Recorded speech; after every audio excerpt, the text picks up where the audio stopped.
ఇక్కడ ఒక దుర్యోధనుడు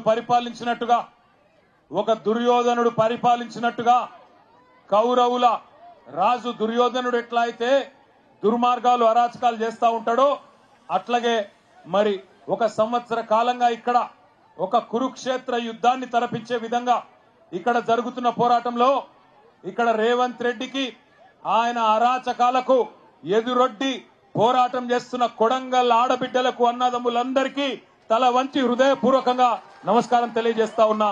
మా బీఆర్ఎస్ పార్టీ గులాబీ దండు మా అన్నదమ్ముళ్ళు అక్క చెల్లెళ్ళు పట్నం నరేందర్ రెడ్డి గారి సహచరులందరికీ కూడా శిరస్సు వంచి మళ్ళొకసారి పాదాభివందనం తెలియజేస్తా ఉన్నా.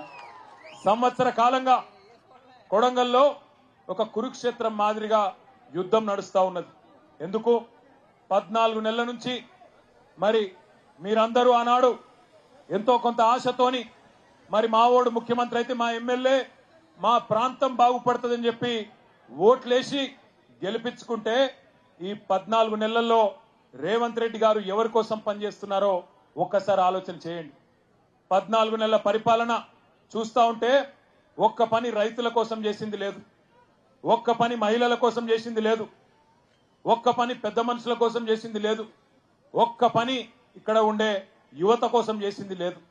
ఎవరి కోసం పనిచేస్తున్నాడంటే అనుముల అన్నదమ్ముల కోసం, ఆయన అల్లుని కోసం, అదానీ కోసం, బావ మరుదుల కోసం, ఆయన కుటుంబ సభ్యులకు వందల వేల కోట్లు దోచుకోవడానికి ఇక్కడ భూములు గుంజుకోవడానికి మాత్రం బ్రహ్మాండంగా పనిచేస్తా ఉన్నాడు.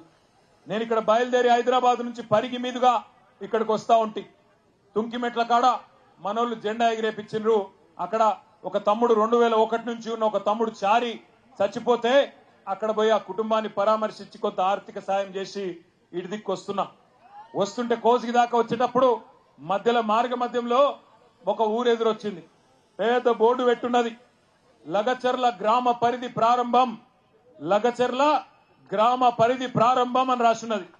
మరి అప్పట్లో రేవంత్ రెడ్డి చెప్పిండు కదా, ఇక్కడ మా కొడంగల్ భూములల్లా తొండలు కూడా గుడ్లు పెట్టాయి కదా అన్నాడు కదా. మరి నిజంగానే ఇక్కడ తొండలు గుడ్లు పెడుతున్నాయా లేవా అని నేను మా సబితక్క నరేందర్ రెడ్డి అందరం అక్కడ దిగి చూసినాం.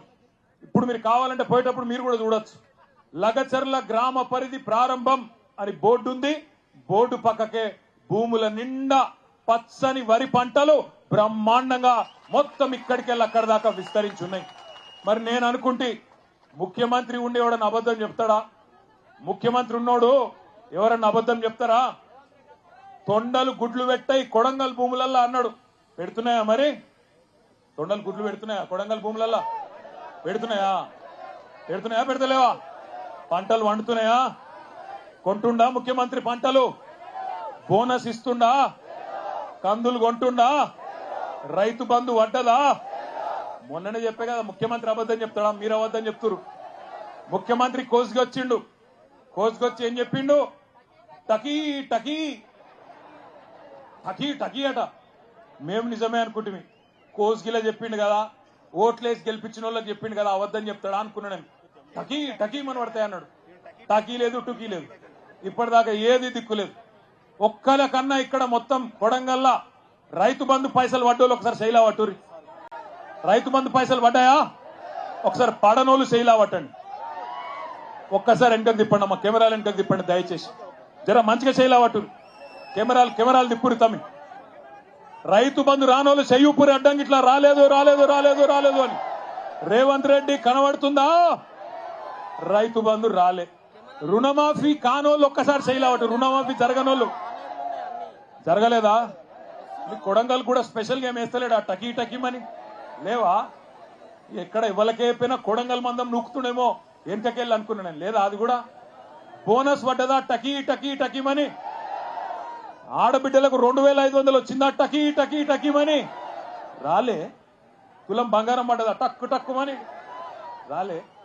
స్కూటీలు వచ్చినాయా చెల్లె నీకు? స్కూటీలు రాలే. మరి ఎవరికేమిచ్చిండు 14 నెలల్లో? ఎవరికేమిచ్చిండు? ఏమిచ్చిండంటే ఒకటి మాత్రం బాగా ఇచ్చిండు. అల్లునికి కట్నం కింద లగచర్ల భూములు, అక్కింపేట భూములు ఇచ్చినందుకు మాత్రం సూడి పెట్టిండు. మా ఆడబిడ్డలు, గిరిజన ఆడబిడ్డలు ఒక్కసారి యాద్ చేసుకోండి. ఇంతకుముందు మా తమ్ముడు గోపాల్ నాయక్ వచ్చి చెప్తున్నాడు, హీరియా నాయక్ వచ్చి చెప్తున్నాడు నాకు, అన్న ఒక మాట చెప్పు, మా ఆడపిల్లలు లంబాడ ఆడపిల్లలు తాండ దాటి బయటకు కోరన్నా ఎప్పుడు అసొంటిది మంత్రులు పోయే ఢిల్లీకి మా ఊళ్ళని పోయేటట్టు చేసిండన్నా రేవంత్ రెడ్డి ఆ మాట చెప్పు అందరికీ అని చెప్పిండు